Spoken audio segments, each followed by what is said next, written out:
it clicked very easily for me on just the importance of what you were building, and having lived a small fraction of it, but just thinking about folks who need care and how widespread that need is, and all of the different benefits that your platform brings. So thank you for improving this. I can say personally from experience in the space. Yes. Thank you for helping us. We've been very lucky to have great partners across the life of the company, and perhaps none more so than you. Thank you for helping us build it. This podcast is for informational purposes only and does not constitute an advertisement. Views expressed are those of the individuals and not necessarily the views of Thoma Bravo or its affiliates. Thoma Bravo funds generally hold interest in the companies discussed. This podcast should not be construed as an offer to solicit the purchase of any interest in any Thoma Bravo fund. Welcome to Thoma Bravo's Behind the Deal. I'm Thoma Bravo founder and managing partner, Orlando Bravo. And that was Thoma Bravo partner, Ross Devor, speaking with Dr. Harry Ritter, founder and CEO of Alma. Alma is on a mission to simplify access to quality, affordable mental health care for all by giving providers the tools they need to build their thriving in-network private practices. In this episode, you'll hear how Thoma Bravo is partnering with Alma to improve the company's technology roadmap and help bring the platform to therapists across all 50 states. The Alma deal is a case study of one of Thoma Bravo's core principles, finding talented management teams and supporting them to help drive strong outcomes. What we really valued in this investment is the partnership that we have with the CEO, Dr. Harry Ritter, and our alignment on how to build a company that doesn't just grow, but that grows profitably. At Thoma Bravo, we've invested in close to 500 technology companies and have a playbook of operational best practices around driving efficient long-term growth. It's one thing to invest in a company when the world is all up and to the right, and quite another to step up, as we did in this case, when many players in the investing world are on the sidelines. When we invested in Almas Series D in 2022, it was clear to us that Alma's value prop had a differentiated potential for profitable growth and the ability to outlast tech corrections. And so we leaned in during a challenging market. The Alma case study highlights two important aspects of the Thoma Bravo model. First, it shows our model of working closely with companies to develop profitable growth plans. Second, it highlights our philosophy of investing in growth companies regardless of the macro environment, because what matters to us is the future value of the business and how we can drive it even further in partnership with management. So today, you'll hear everything that went on behind the deal from Ross Devor, the deal lead and partner at Thoma Bravo, followed by his conversation with Alma founder and CEO, Dr. Harry Ritter. Hi, I'm Ross Devor. I'm a partner at Thoma Bravo and co-head of our growth fund, which is a dedicated fund to supporting and investing in high-growth software and technology companies. Today, we're here to talk about Alma. And Alma is many different things, but essentially, Alma is on a mission to simplify access to high-quality, affordable mental health care.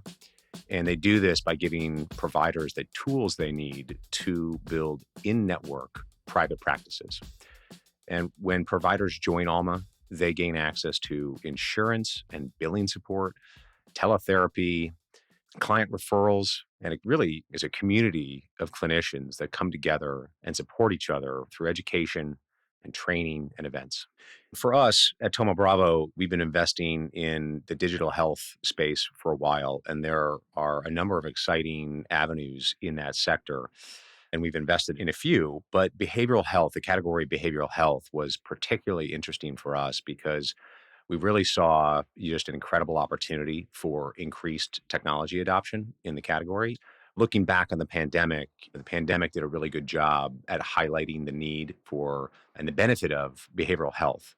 But the need existed long before, and it continues to this day. Getting help and getting the support is being destigmatized, which is great. And it's being destigmatized really as the awareness of the benefits continue to grow. And at the same time, here in America, as a country, we're spending over $200 billion annually on mental health care. But for all that money and all that spending, only 40% of people are able to get the care they need. And along with that, most practitioners are not managing their business and the clinical process with digital tools. Really, this have been a pen and paper industry for a long time. The reimbursement and billing process has just been so challenging. And it's really been a real significant barrier to operational success for a lot of therapists. And so they really lack the ability to efficiently find new patients, interact with them, and use digital tools to increase the efficacy of sessions. And then, of course, on the back end, dealing with insurance companies and the reimbursement and billing process is particularly painful. Across the category, basically on all sides of this marketplace, there's a need to use technology to help drive more and better outcomes. It was a category we spent a lot of time in. And, Alma really stood out in the category because of their provider-first approach to the space and the technology they're using to solve this challenge. And it also didn't hurt that they were really growing rapidly on the back of some of these great tailwinds in the category and the fundamental need for more support and care in the space. But more than the numbers, what really stood out to us from an investment standpoint was that Alma's marketplace fundamentally allowed all three sides of the marketplace to benefit. If you think about it, some marketplaces is really a transfer of value from one side to the other. And sure, it could be a very efficient transfer. But here, the therapists, the patients, and the payers all benefit. If you think about it, the benefit to patients and therapists is pretty clear: more and better care. But from the insurance companies, and this is important, the insurance companies also benefit because they recognize the importance of and the economic benefit of their populations finding access to this care and benefiting from the great effects of behavioral health care. It's really rare to find a value prop where all the constituents of this value chain and of the marketplace all benefit. And that's just a really exciting value prop to get behind as an investor and help support. So, think back on how the deal came together. Any company that's doing really well, it's a competitive process to show up and try to invest in the business. This was no different. A number of firms were interested in investing in Alma. And of course, we had to move quickly and with conviction, working on a plan with Harry on the next chapter of the company's growth and where we could be a great partner to support that growth. But at the same time, what made this deal really unique was the timing.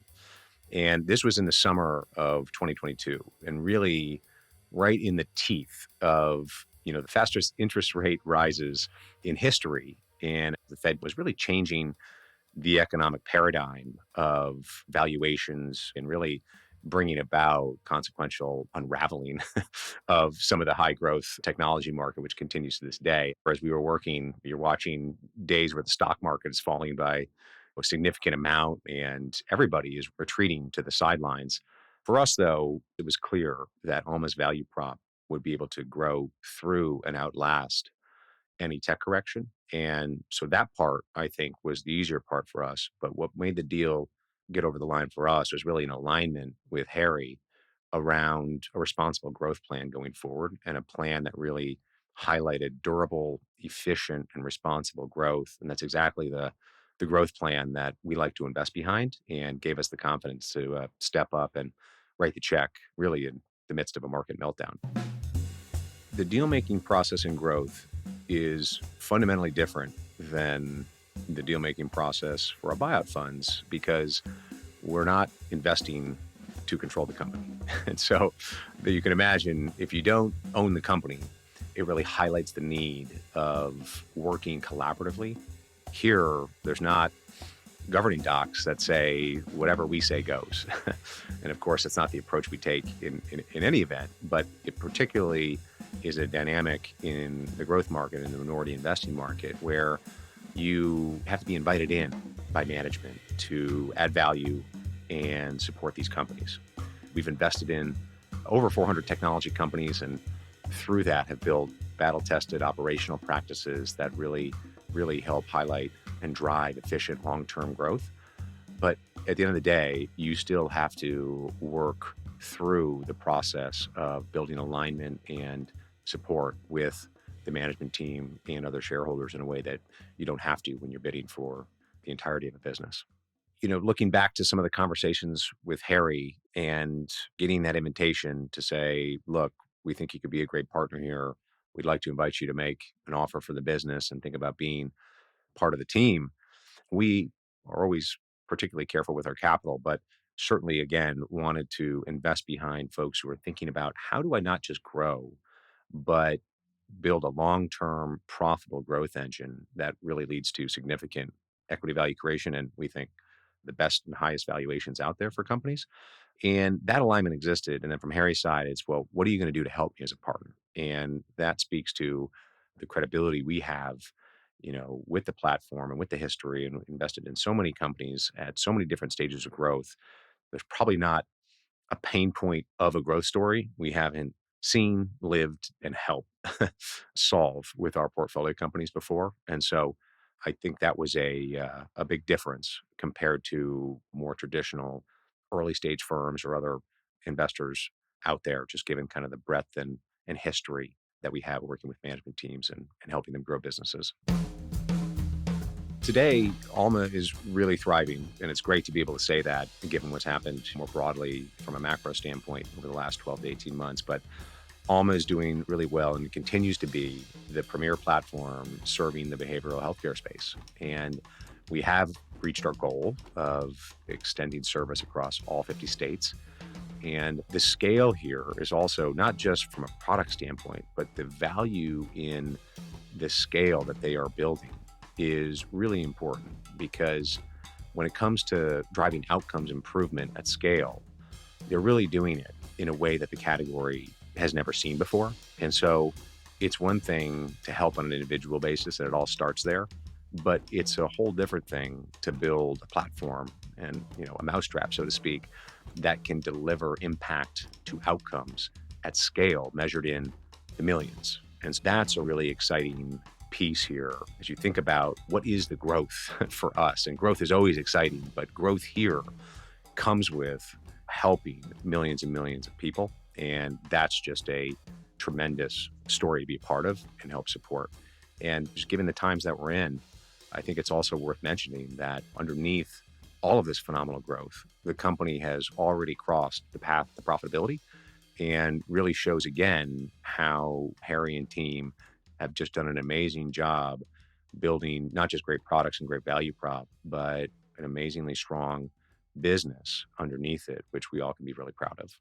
Huge reason, right at the top of the list of the reason to invest in Alma, is Harry. And I'm lucky to call him a friend and a colleague in this partnership. And I just think he's an amazing leader, and he brings a bit of a different background as well to being a tech executive, which he is, but he's also someone that has a medical degree and has experience practicing medicine. And so he comes to this category and his customers with just a really great understanding of what medical practitioners believe in, live day in, day out, and are looking for when it comes to tools and other things that can help them provide care. And I think most folks who provide medical care, I think, come and have built in to some degree just really great empathy and ability to put themselves in the patient's shoes, or in our case, the customer's shoes. So Harry has just a unique blend of empathy and experience, which makes him uniquely suited to serve this market. And what's been really great to see and to live with Harry in the trenches here, so to speak, is watching him be such a pragmatist around critical business decision making, and showing a lot of creativity and flexibility around learning new things as the business scales, and being really collaborative around soliciting feedback, not just from us, but from other folks as well, but really having just an incredible focus on finding the best solution and the best answer to the problem, even if it's not already in his head, so to speak. So I think this is a really great case study of building a great partnership with management and having that partnership lead to really strong growth, but really strong economic growth underneath that. And I think that's really a testament to how not only Harry is building the company, but some of the learnings that we can bring as a partner who has seen around the curve as you cross 50, 100, 500 million of revenue, about what you might have to do before it actually is on your doorstep to grow your business and to build something that is really strong economic engine underneath all the goodness you're delivering to customers. Here's my talk with Dr. Harry Ritter, founder and CEO of Alma. Ross Devor, how are you, sir? Good, man. How you doing? Now that I see you as a podcast host, I'm better than ever. I didn't know I had to get better headphones. You're showing me up a little bit. This is my first podcast, so clearly I need to up my game. Yeah, you can't have the dangles. That's JV. Yeah. Oof. All right. There's always room for improvement. This is what we say here at TB. There you go. Exactly. Welcome to the podcast, Dr. Harry Ritter. Great to call him a friend and a colleague here in our partnership with Alma. Harry is the founder and CEO of Alma and has been a great partner in this growth journey that Alma is on and continues to thrive. Thank you for having me. It's awesome to always spend time with you, Ross, and I'm excited to have this conversation with you and spend this time together. Harry, give us a quick background on yourself and some of your history as a medical professional, and then your focus on the behavioral healthcare space, how you founded Alma. Start us from the beginning, so to speak. Yeah. Well, it's been a journey, that's for sure. I started out with a plan to be a doctor. I went to medical school. I was doing residency. I loved the idea that you could commit your life to helping people, the idea that your life mission could be about enabling healthier, happier lives was deeply resonant for me. It meant a lot that that could be a life mission, but I hadn't found what I wanted to do in clinical medicine. I was young. I'd gone through school relatively quickly, and I was trying to find that path that was right for me. And I remember very clearly having this conversation with the program director of the internal medicine program where I was at Mass General Hospital in Boston. And I was very nervous. I wanted to talk to him about what I would do next. And I told him, I said, I haven't found that spot in clinical medicine, and I don't really know what I'm doing. And he was this very special leader and mentor. I describe him as the human incarnation of Yoda from Star Wars.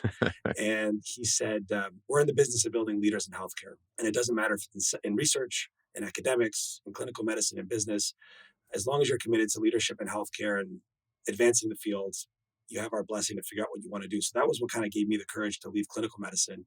I worked at McKinsey for a few years. I found my way to Oscar Health, where I was an early medical director, and got to really see that business grow from sub 30, 40 employees to well over 900 by the time I left. And it was really on that journey that two things happened. One, I was caring for my father. I was a solo caregiver to my dad, who was at the last stage of his life, going through that last few years of life where we knew he was on a difficult path, but that was the situation we were in. And then I was at Oscar, where I was seeing a business trying to really reinvent healthcare and simplify the experience and really be much more consumer focused. And I started going on my own mental health journey. I found my own therapist, dealing with the anticipatory grief and anxiety and loneliness that came with being a solo caregiver.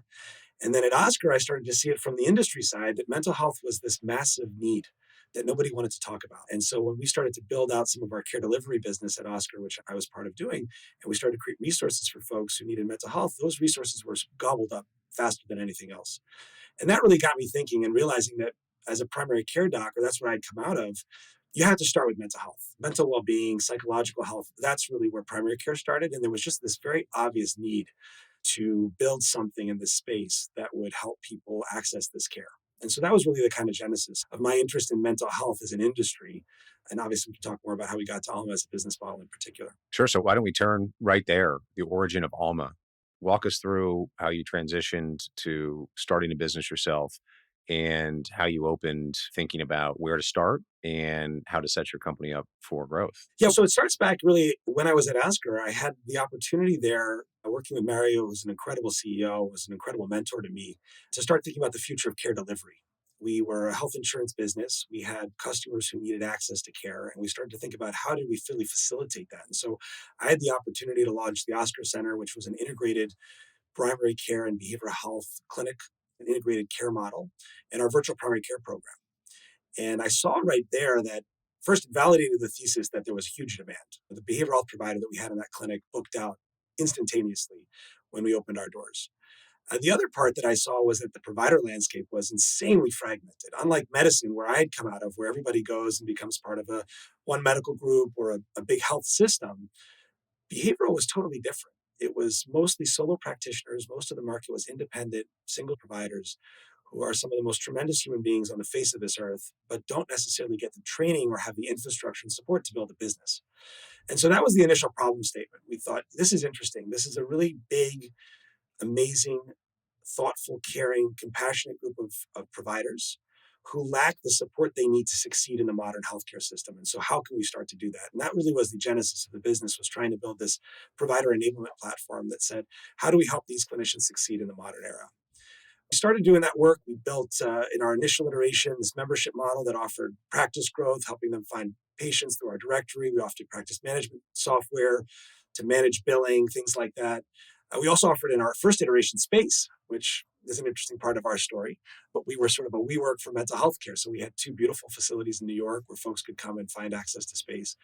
And then we started working on insurance, which we knew was going to be really the big unlock for our business.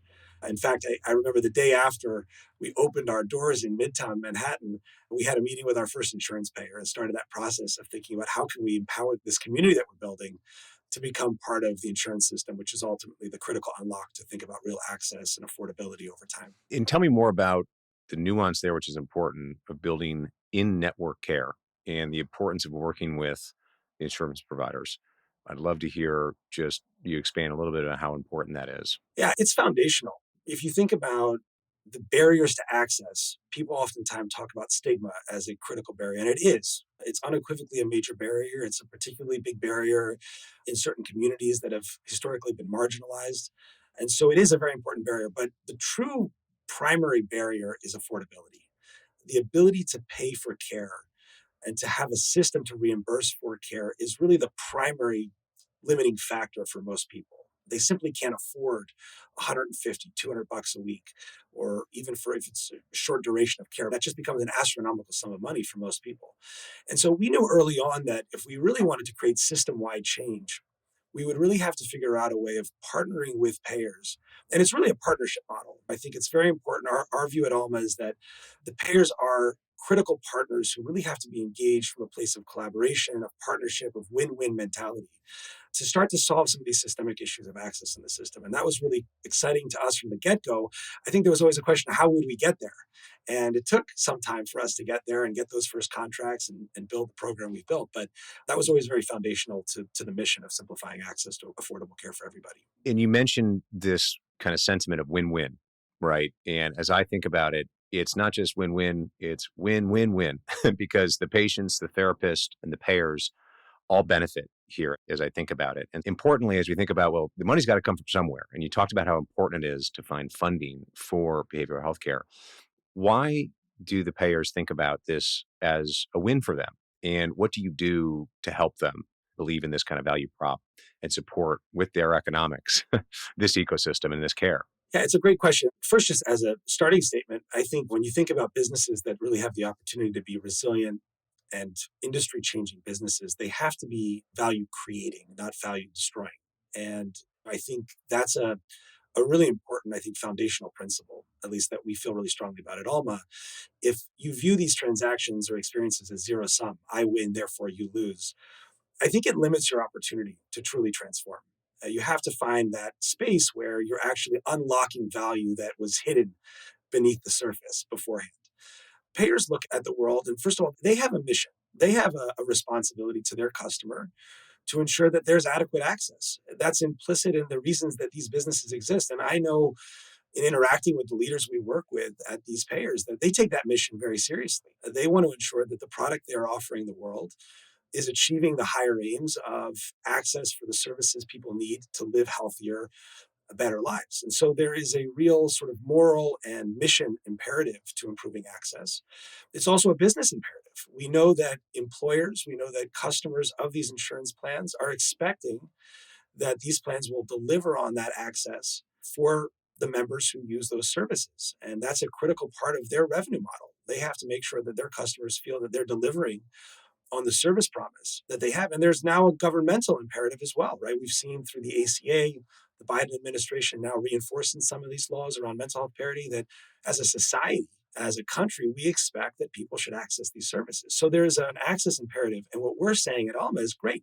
We'll help you do that. We'll mobilize these clinicians. We'll bring them together through one technology platform that can expose scheduling APIs, that can make it extremely easy to get fast access to care across a very diverse range of clinicians. And we'll help you solve that access problem.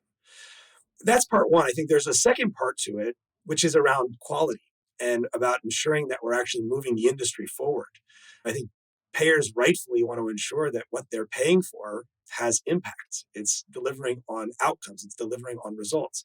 And I think there again, we offer the payer a really unique opportunity to work with an organization that is partnership focused and can really help to support clinicians in engaging in this future of healthcare in a way that is provider first, that protects the provider, that ensures the provider's interests and needs are met, and does that in a way that can actually enable some of the system-wide change we need in the industry. That's really fascinating. And in some ways, to stand up and to deliver on all this need and imperative that you talk about, we're only as good as our therapists, right? And so talk to me about how you built this community and remained committed to diversity and depth and have driven this provider first approach that kind of resonates throughout Alma. Yeah, it's a great question. I think one of the early insights for me, thinking about mental health and contrasting mental health with other areas of healthcare, is that the provider-patient relationship is just so important, right? You're going to come in as I did. I remember coming in for my first session for therapy. And here I am talking about a dying parent and the challenge of he lived in LA, I lived in New York. I was jumping on a plane, flying back and forth, just had gotten married, thinking about my obligations to work, to family, to all these pieces of my life. I couldn't have cared less about the business that sat behind this person in the room. I cared about the person in the room who I needed to build trust with so that I could get into and talk about some of those really deep and intimate and challenging things and make the change I needed to in my life to be the human being that I wanted to be. So that was a really big insight for us early on, right? The provider is really what matters. They're the one who are doing the hard work, and they may be supported by the most beautiful office and the greatest technology and everything else. But if they're not centered, everything falls apart. And so that was really foundational to our model. I also think, frankly, in healthcare, we oftentimes race to talk about the consumer or the payer or the employer, all of whom are critical stakeholders.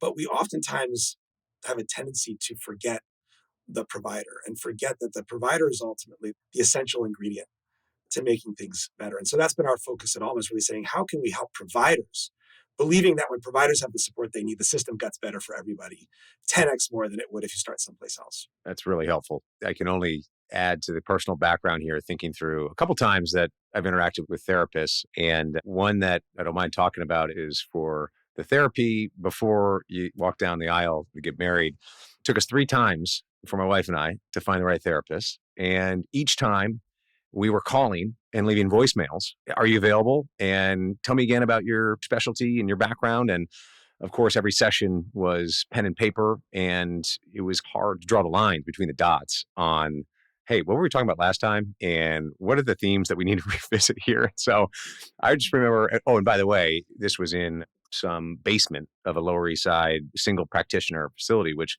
God bless her, was what you had to do in New York City to provide care. But just all of those things around providing digital tools and expanding access and meeting you and hearing you talk about the value prop and the platform and the tools, it clicked very easily for me on just the importance of what you were building and having lived a small fraction of it, but just thinking about folks who need care and how widespread that need is and all of the different benefits that your platform brings. Thank you for improving this. I can say personally. Thank you for helping us. From experience in the space. Thank you for helping us. We've been very lucky to have great partners across the life of the company, and perhaps none more so than you. Thank you for helping us build it. Harry, let's go back to the early days of trying to make this investment happen. And why don't you talk through, from your perspective, meeting me and Thoma Bravo Growth and beginnings of working together? Yeah, it's interesting. I oftentimes joke about this, Ross. You're actually one of the investors that I've spent the least amount of time with in person. And you have been more instrumental in the funding of this business than perhaps anyone else. And that's frankly a byproduct of COVID, of the pandemic, right? I remember the earliest days of us getting to know each other back before Thoma Bravo, right? When we were starting to get to know each other at Insight. And those were COVID days. Those were days when I actually remember our first meeting was at my CFO's house, Chris Davis, out in Long Island. That's right. And it was in the backyard. COVID safe. 6 feet or more apart. Yeah. And this was after we had done some work together. And I looked up, I was like, wow, Ross, you're taller than I thought you were going to be. But I do think it speaks to an important element of the relationship building when you're a founder and you're thinking about who's going to sit around the table with you as you grow the business. When we went to do our Series D, we had been in touch for a while before that had happened, and I knew you and I trusted you. And I knew that I wanted to do business with you. And I remember we had that conversation where I said, hey, Ross, we're going to raise, and I'd love to do this again with you. And that trust, just knowing who you're working with, the ethics, the alignment in terms of vision and values really made it easy. And obviously, Thoma Bravo is an incredible firm, comes with an incredible reputation for really building excellent businesses and supporting those businesses in highly thoughtful and effective ways. And so the combination of getting to work with someone who I knew and trusted and knew would be aligned to the values that we wanted to bring to the business, combined with the fact that it was coming out of a platform that was really best in class in terms of building businesses at the scale that we were now starting to achieve as an organization, I think was really a no-brainer for us. So let's talk a little bit about the partnership so far. And look, the partnership here started in the summer of 22. What a market, what a time to strike a deal.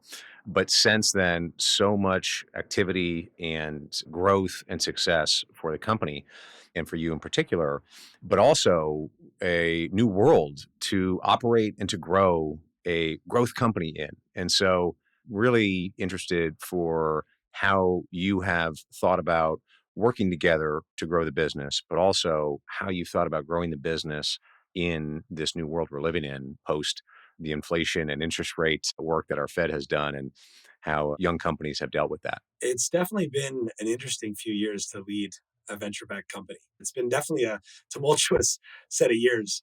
I think I credit you with a lot of this. I think our mentality at Alma has always been build a great business. And the market's the market. The market will go up, the market will come down.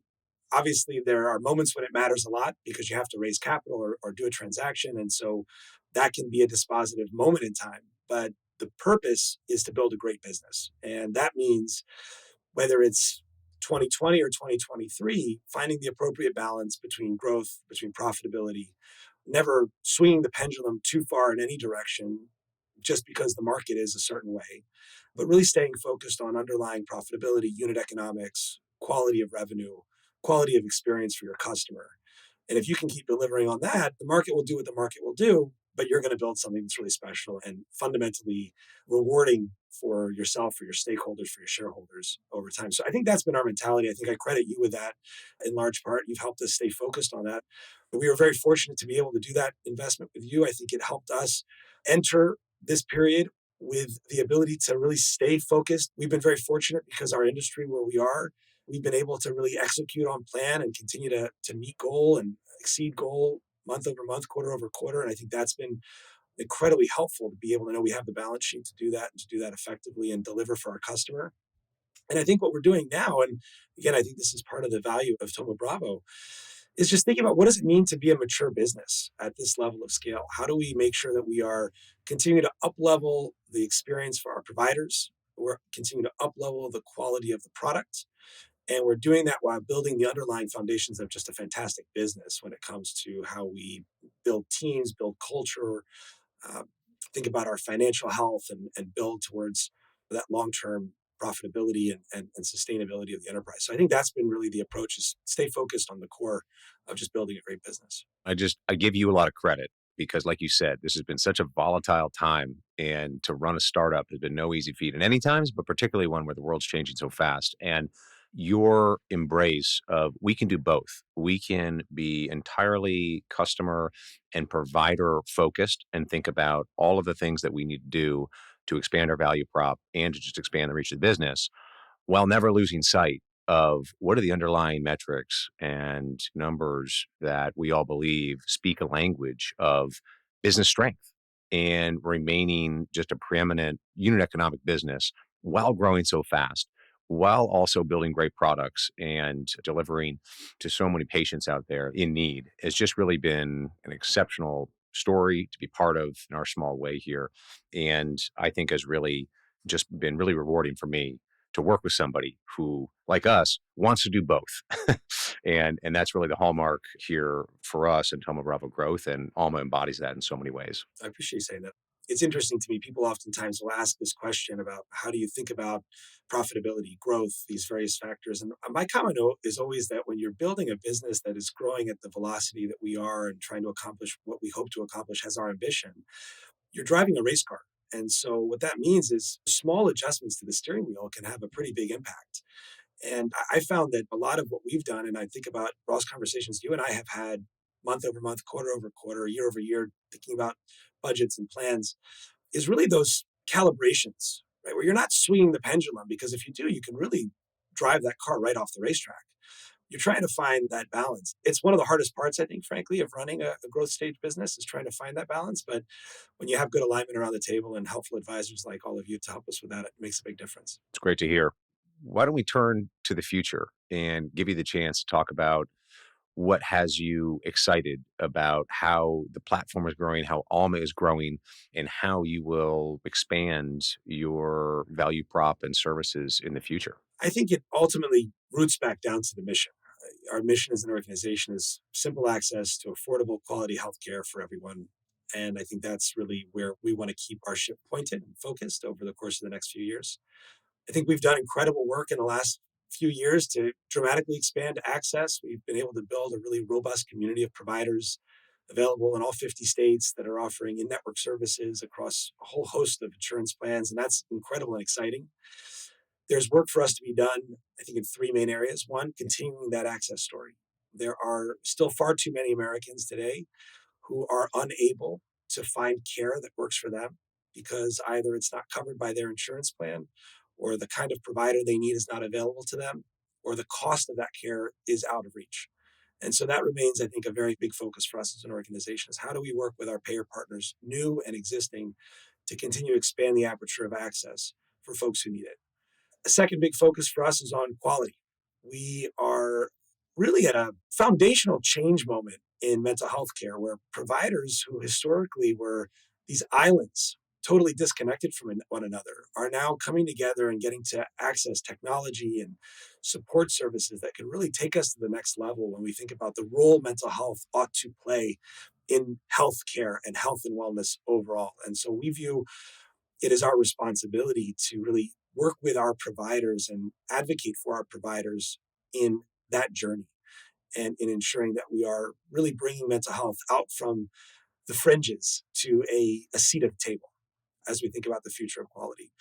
And then I think the third part we think a lot about is our providers. What else and how else can we show up to support them? Where are the other ways that we can make sure that they have the tools, the resources, the infrastructure they need to build financially rewarding practices while at the same time building a life for themselves and for their families that meets their own personal aspirations and goals. And so I think that's a third focus area for us. It's just thinking about where else and how else can we show up for these clinicians who are doing this critical work at the front lines of what remains a massive challenge in our country around mental health care and mental health access. Let's think about Alma in the future, Harry, and think about 3, 5, 10 years down the road. What does Alma look like to you, and what has changed, and what has it become from where it is today? So I'll give you the answer that I give to this question. I do a welcome to Alma for all of our new employees that join, and folks will oftentimes ask me this question, say, what's Alma going to be like in 5, 10 years? And I get, I think at this point, the chance to say something that I love saying, which is, I don't know, you tell me, to our team, right? Because that's actually the beauty of, I think, where we are as an organization. We know that what we will be doing in 5 to 10 years will be centered on our mission, on simplifying access to affordable quality mental health care. We know that in 5 to 10 years, that means that we will be supporting more providers in more ways to achieve that mission. And from that level, our ambition at Alma is to ensure that Alma is the operating system for behavioral health across the country, that every provider who is delivering quality services is part of the ecosystem that we've built in some fashion or form in a way that's helping them succeed in the work that they do. But what we will build, how we will do that, the specific products and services, I think are really up to the team. And I think that's actually why I hope folks are excited to come work at Alma. This is an opportunity to not just execute on an action that is sent to you from above, but to really think proactively, originally, creatively about what and how we build the products and services that will enable clinicians in the future to have the level of impact on our healthcare system, but I think more broadly on society that we want to see happen. So sometimes people want a more specific, detailed product, 5-year, 10-year product roadmap. But I think that that's actually the fun part, is getting to turn around back to the team and the organization and say, here's the mission. Here's some of the things we know to be true around our commitment to our providers. You tell us, how are we going to make that happen? And I can't help but ask, this is the topic of the day for almost all technology companies. What does the rise of generative AI and AI tools mean for Alma and how you help drive care for your patients and the tools you provide your therapists? I think it's been fascinating to watch the conversation on generative AI in the last year. The interesting part about AI, in my point of view, is it's not new. We've been talking about machine learning and we've been talking about AI for well over a decade. The crazy thing that happened is it started talking to us. And that's what's opened our eyes, I think, up, right, in a way that folks are putting a lot more attention on this area. And rightfully so. I think this does have the opportunity to transform how businesses work and how we serve customers. To me, it really falls into two broad buckets. The first is, how can we harness the power of these tools to do our job for our customer, for our providers? What are the ways that these tools can make their lives easier, can make their work more impactful? And how can we as an organization harness the power and leverage of Alma to bring that to market, to advance providers' needs and client care, patient care in a way that's going to make their lives and the work that they do better and more impactful? I think the second big part, frankly, is thinking about how you run businesses. There's opportunities to think about how we think about our data, how we think about our internal processes, how we build great high functioning organizations that are inclusive, that are equitable, using these tools. And so I think that's the second major application, is really looking inward at how organizations are built, designed, operate, and identifying not just efficiency gains, but really better ways of doing business. And I think that's a really exciting area that we're really focused on at Alma, so that we can build. I said this to the company the other day. I think building products is oftentimes easier than building great organizations. And great organizations over decades can create many great products. Think about a company like Apple, right? It started out building things that look very different than the things they build today. The products can change, but organizational excellence is really the foundation stone for future innovation. And so that's a really big focus for us when we think about how these tools come to have an impact on Alma. You mentioned something that I specifically wanted to touch on, which was, not only are you getting bigger as a company, not only do you have great products, but you have an amazing culture at Alma, and you're consistently one of the top ranked places to work. And I know, just talking about when you have an open position or an open executive search, how many resumes and applications you get. It's just such an exciting culture that you've built and really unique. Touch on how you have grown rapidly, but also focused on culture and built a unique one at Alma. It's a great question. I have to be honest and say, from a place of humility, sometimes I don't know. It's something I look at it with a great deal of gratitude, right? The way that the company has taken ownership of that culture. I can't promise that I know all the answers to how we've done this so well. What I will tell you is the way I've thought about it, at least, is early days in a company, culture is people driven. You hire people who are values aligned.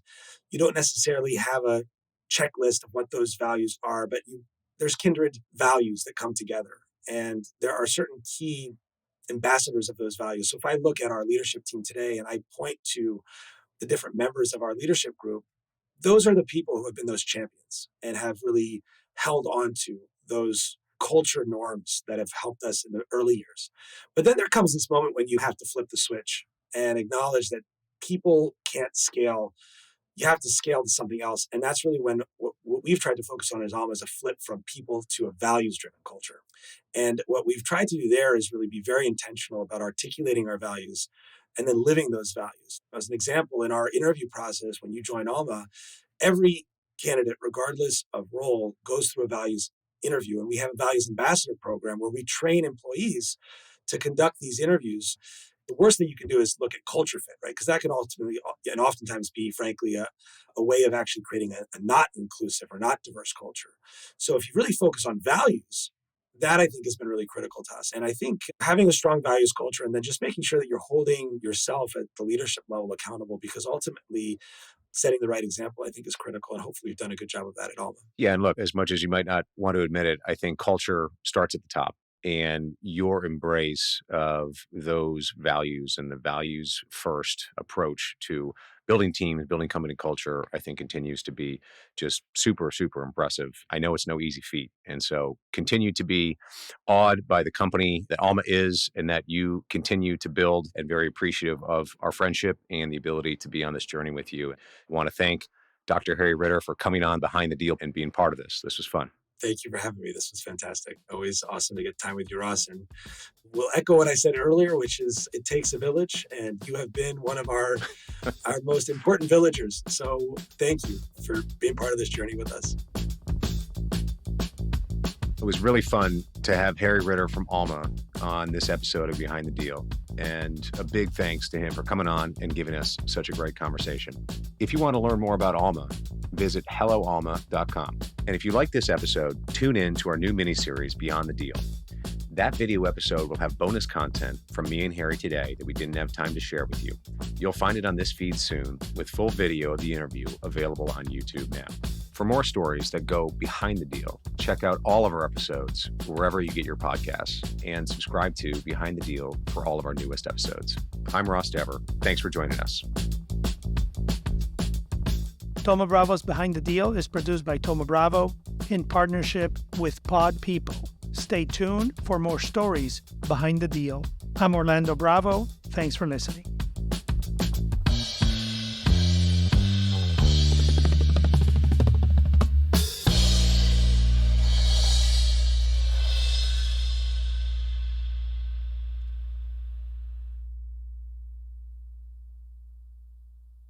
Certain statements about Thoma Bravo made by portfolio company executives are intended to illustrate Thoma Bravo's business relationship with such persons, rather than Thoma Bravo's capabilities or expertise with respect to investment advisory services. Portfolio company executives were not compensated in connection with their podcast participation, although they generally receive compensation and investment opportunities in connection with their portfolio company roles, and in certain cases are also owners of portfolio company securities and/or investors in Thoma Bravo funds. Such compensation and investments subject podcast participants to potential conflicts of interest.